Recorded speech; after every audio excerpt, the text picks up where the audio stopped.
Eto na nga. At ano na nga. Ano na yan, Jim? Ano yan, Jim? Kamusta, paring Mark? Ayos naman. Ito, medyo busy. Medyo biglaan din itong recording natin. Bigla. Bigla na lang. Sumusulpot dito sa bahay. Pagpasensyaan mo na, Mark. Ano naman eh. Sige, pero ano naman tayo. Lagi naman tayo. Ano tayong boys? Meron tayong pakape ngayon. May pakape. Tapos meron tayong mga tira-tirang ano dito. Red ribbon. Wait lang, pre. Parang kinakabahan ako. Tira-tira. Saan ba galing yan? Hindi, pre. Binili ko ito kagabi. Okay. Kasi gusto kong matikman yan. Akala ko kasi, pre, sa mga Masarap daw yan. salamay, pre. Kasi, Hindi, pre. Hindi tayo nuha na doon, pre. Ang technique doon, pre, kain ka ng anli yun eh. Anli. oo. Huwag mo lang iuwi kasi ano ka sa pamahiin nun, pre. Baka madala mo eh. Oo. Kumbaga doon, ubusin mo na, Ubusin mo pukanin mo na. na. Damihan mo na. Kapalan mo na mukha mo kasi kapag inuwi mo pa yun, ano na yun eh, ibang level lang kapal na mukha na yun, ano na yun eh. Ibang level lang. Pagkapatay gutom. Sorry. Ibang level lang kapal. Ibang level na yan. Pagka walang hiya. Parang sinamantala mo yung Sinamantala mo Yung hindi naman actually pero ano naman talaga moral ano na lang yun eh. parang common sense na lang. Oo, kasi napag pero kung iuwi mo, wala naman talagang magagalit. Wag mo lang siguro paalam dun sa sa may pamilya. Pero dadali mo na rin yun hanggang bigla na lang yung isipin mo, naglalakad ka isang tapos bigla mo maalala sa isip mo, nag-uwi ka ng pagkain. Yun yung yung pwede natin masabing walang masamang sumunod sa pamahiin. Oo. Tsaka naman, di ba? Wala namang sa'yo. Wala namang sisita sa'yo kung gagawin mo. Pero, konsensya mo. Konsensya mo na lang. Isipin mo, pre, nalaman ng mga nun. Di ba, kunwari, hindi mo alam na alam pala ng mga tropa mo yun na ginawa mo yun, pre. Easy. Tuwing makikita nila, yun na yung magiging nila sa'yo. Magiging bansag pa sa'yo, no? Ayan si nag-uwi ng pagkain sa Naging ka pa yun, no? Tampulan ng ang kasi ng pamahiin, di ba? Parang din alam mo yung spirit doon sa bahay. Meron din naman talaga yun. Oo, hindi siguro nakikita ko, ginawa lang siguro yung pamahiin na yun kasi para hindi iuwi ng mga tao. Para kasi marami pang pupunta eh. Oo. Panakot baga. Okay. Kung maraming pupunta, mauubusan naman sila. Kung tatlo-tatlo may, alam mo mga Pinoy pre. Basta pwede mag-uwi. Hindi naman mag-uwi ng isa lang yan eh. 3-4 iuwi niyan. Kung kayang iuwi lahat, iuwi lahat eh. Ganon. So siguro yun na lang sinabi para may matira naman para sa mga bibisita. Ang gandang yan pre Ang gandang analysis yan Ngayon ko lang din naisip bakit nga pala nauso? Oo, kasi lahat ng pamahiin may parang pinanggalingan. May pinanggalingan. May dahilan. Kahit na gaano pa yan. Yung example ng pagwawalis ng gabi. Share ko lang. Ang ibig sabihin nun, 'di ba pag nagwalis ka ng gabi, pamalasing ka daw. Oo. Kasi nung unang panahon daw kasi walang ilaw.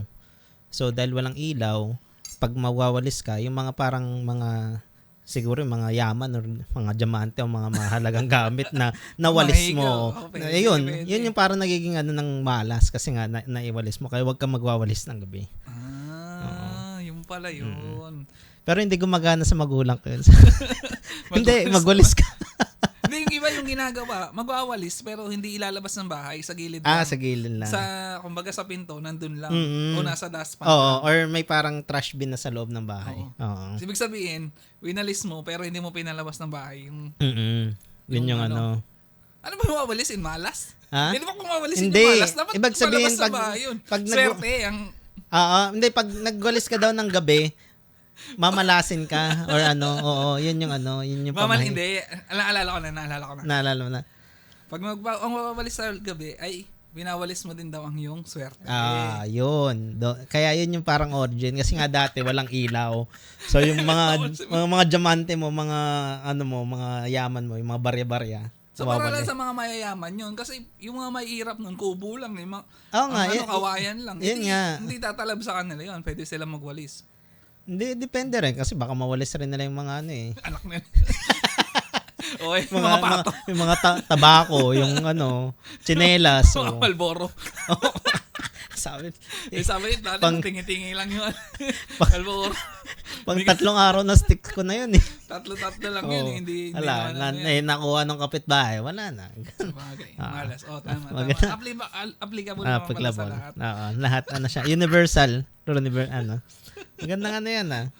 Ano ba? Ano bang mga pamahiin mo, pre? Yung ano, pamahiin kong,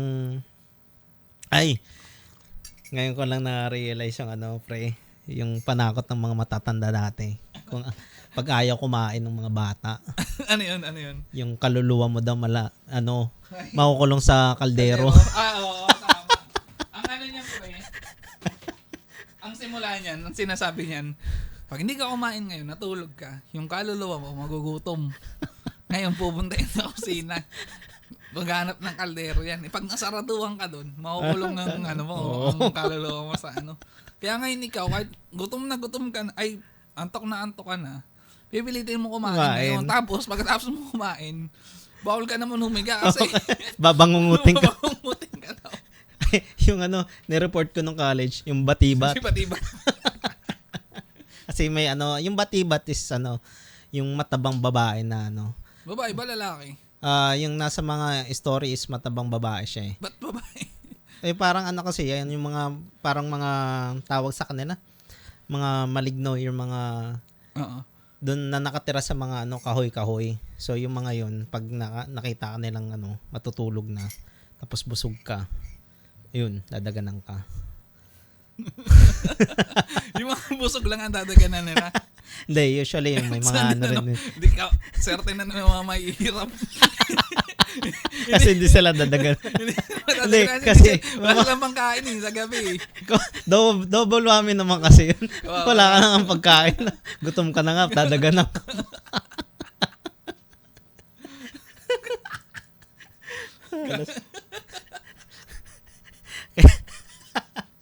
Kawawa palagi yung mga ano sa ano, no? Yung mga mahirap sa mga pamahiin. Oo, kaya hindi kami binamangungot. Mahirap ang kami. Maalas. Usapang college naman, pre. Puta tayo ng talon mo. Magbigay ka ba ng pamahiin? Sige. Nag-enjoy pa ako sa kwentong pamahiin mo. Pamahiin. Ano pa bang ano sa'yo, pre? Ikaw naman, pre. Ako, nakapagbigay na ako ng sana eh. Ang naalala kong pamahiin, pre, yung may pamahiin dati nung bata ako, bawal daw sa bata ang mga kape. Iniwala ka ba dun? O pang nag-gaslight lang ng magulang yun? Kasi may pera kayo nun, pre. Wala, pre. Tayo na yung Milo nga namin, pre. Dalawa kami magkapatid, di ba? Yung Milo nyo, atiin nyo. Pero sa totoo lang, kasi nga naman, ano siya, hindi, para rin yung sa ano, dun sa, hindi, sa ano, sa magulang mismo kasi, di ba kape, pampahyper yun. Pag naging hyper yung bata. Sa bagay. Aalagaan nyo yun. Ikot ang ikot yun. Sa bagay. Hindi naman batang-bata talaga. Yung mga 5, 6, 7. Oo, ano pa rin yun eh. Sa bagay. Hindi ka makapatulog ka ng hapon, no? Hindi ka makatulog. Legit yan, pre. Kasi paluin ka na nga. Ganun ba pinapagawa sa'yo? Pinapatulog ka rin nung tanghali? Nung tanghali, pre. Oo, pre. Legit yan. Tingin mo, bakit pinapatulog ng tanghali? Kasi nga, pre, nag-iipon na kasi pag tumanda ka na, hindi ka na makakatulog. ang tingin ko, kaya ka pinapatulog ng tanghali para yung mga magulang makapagtrabaho sa bahay, makapaglinis. Kasi binabantay-bantayan ka eh. Legit, pre, nung nagkaanak na ako, sabi ko, sana makatulog. Pero, hindi ba? Ayaw matulog. Parang trumpo. Iba pa hindi mo ginawa yung mga ginagawa sa'yo dati nung hindi bata ko. Ba't hindi mo ano yung ginagawa sa'yo nung bata ka? Tapos hindi mo siya magawa sa anak mo ngayon? Yung pre, yung sabihin na natin, pre, kasi yung parang norm naman sa atin, parang pinapalo tayo. Tsaka realidad naman tayo. Naman tayo dito. Para kasing hindi ako nasanay na na paluin na or ano sila makontrol yung si Tay-Tay, si baby Tay-Tay Oo. na through fear. So yun yung parang yun yung parang na ko na hindi ko siya Hindi mo pinapalo. hindi ko siya pinapalo. So parang pa rin playtime pa rin yung kahit na gagalit ka. Pero one time na napapansin niya naman na nagagalit Seryoso na ka ako. pag seryoso Pero ka ang galing niya kasi pre. Pag alam niya nang galit ka niya, sinasabi, I love you daddy. Wala na. Nagmana. Wala. Yun lang. Napaka rin bolero eh. Paano anong solusyon mo ngayon doon? Bahala na. Wala. Wala na. Bahala na yung asawa ko sa parenting Kasi ba dapat ganun talaga eh. Kung dalawa kayo, may isa talaga na disciplinarian tapos may isang yung parang kakampi. Oo. Ganun naman. So, ikaw yung kakampi. Parang good cup, bad cup kasi yan eh. Oo. Pero naman to, hindi naman applicable sa lahat to. Minsan, mas masakto lang din talaga. Kasi minsan, needed nyo rin na united front kayo para alam ng bata na seryoso eh. Pero minsan talaga, yun yung inaan namin ni Rose na yung isa, parang para hindi ma-feel ng bata na wala siyang kakampi. Kasi syempre, parehas kayong gano'n. Saan siya siya nahingi na walang kakampi ko, langgam.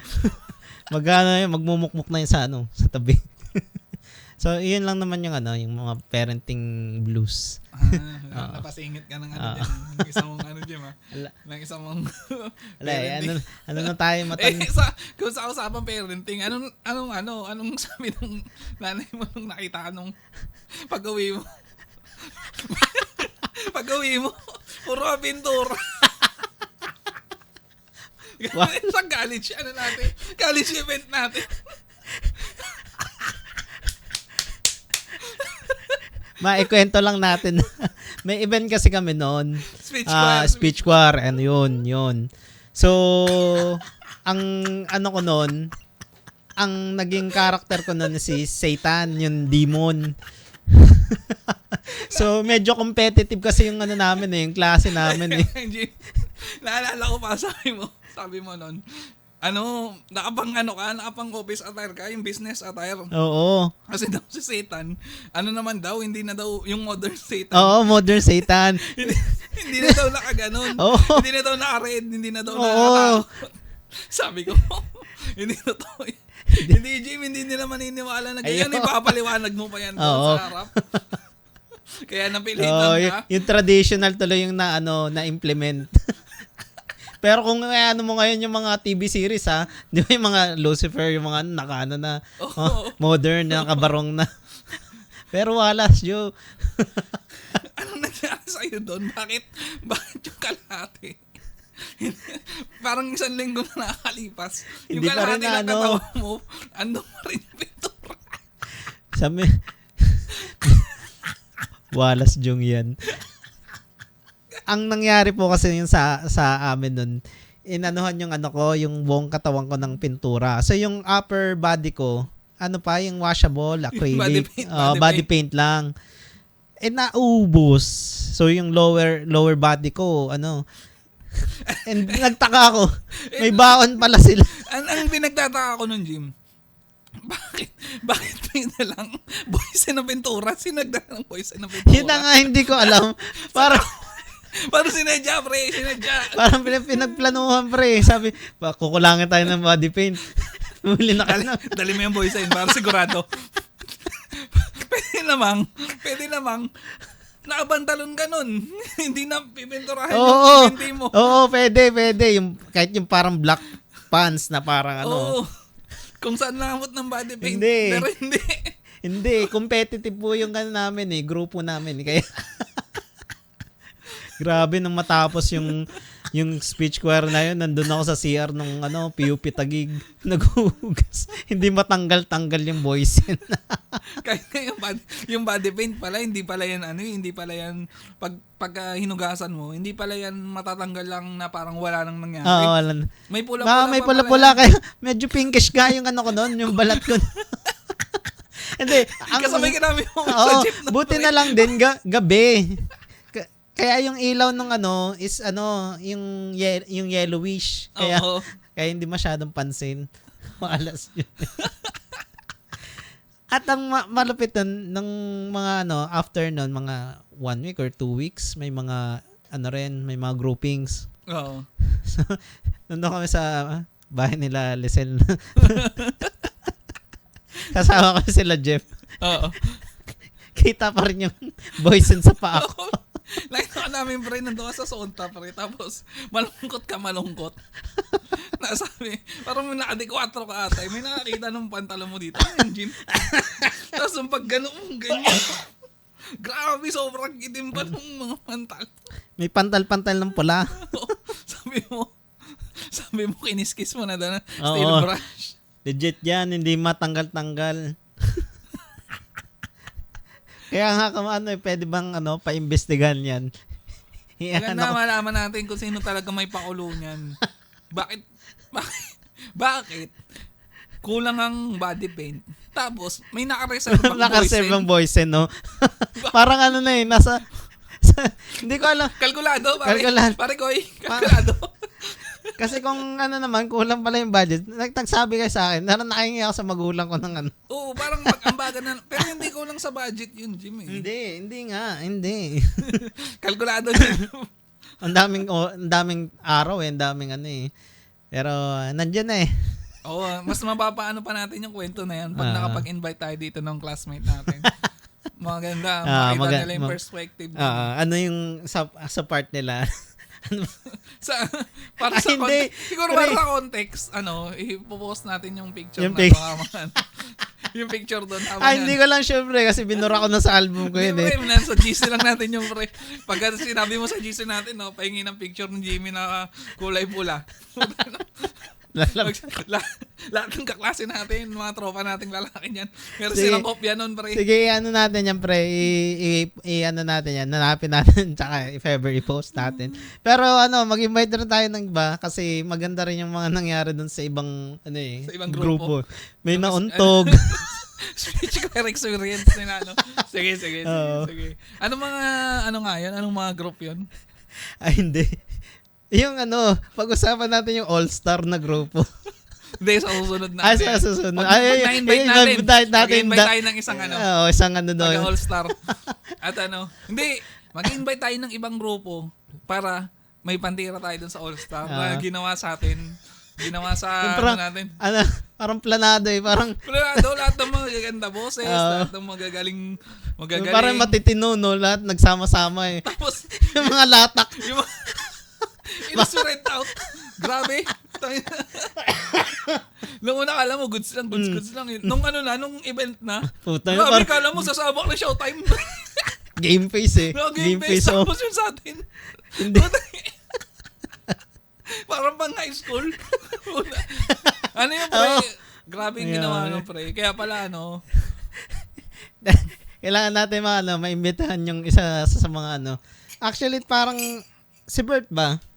Kagrupo nila? Hindi. Ang kagrupo nila si Mike. Ayan. Si Mike.